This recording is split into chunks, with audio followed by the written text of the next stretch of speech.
Hello darlings, for today's video I'm transforming myself into a scarecrow. I've already applied regular glam makeup with faux freckles off camera, so now it's time to add the scarecrow details. First I'm starting on my nose and dipping into the orange shade from the NYX Phoenix Ultimate Brights eyeshadow palette.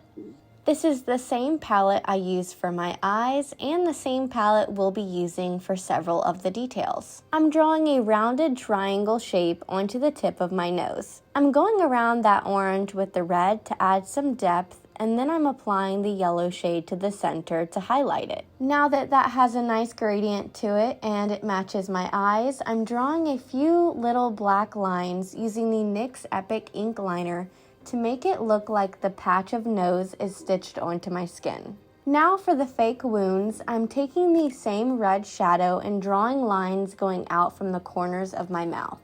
I'm taking these about halfway across my face for a ripped mouth effect.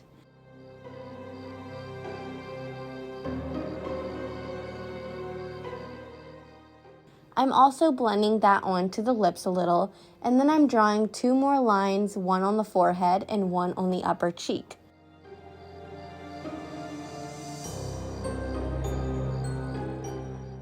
I'm making sure that these lines aren't perfectly straight and have a few kinks and curves to them.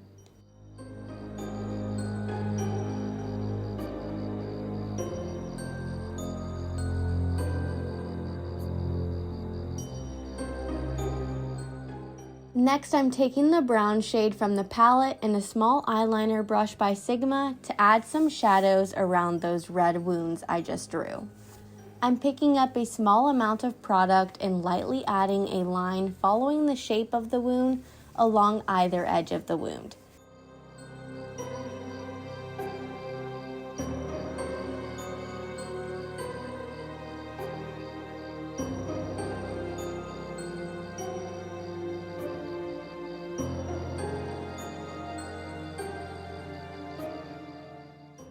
After that, I'm adding the highlights. This time, I'm using the NYX Jumbo Eye Pencil in Milk and a detail brush by P. Louise. I'm adding this in between where I applied the red for the wound and the brown for the shadow. This is going to make the wound look more raised.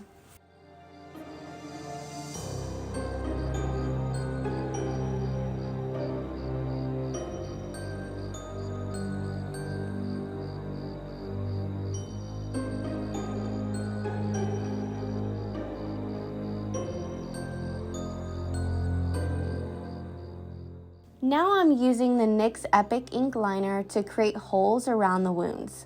These are going to be where we attach the twine to look like we're sewing ourselves back up.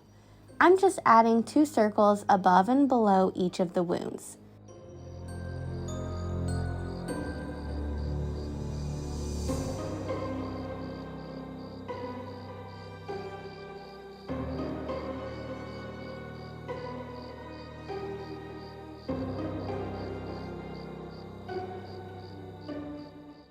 I'm going back in with the NYX Jumbo Eye Pencil in Milk and applying highlights around the black circles. I'm highlighting the top part of the circles that are at the top of the wound and the bottom part of the circles that are at the bottom of the wound.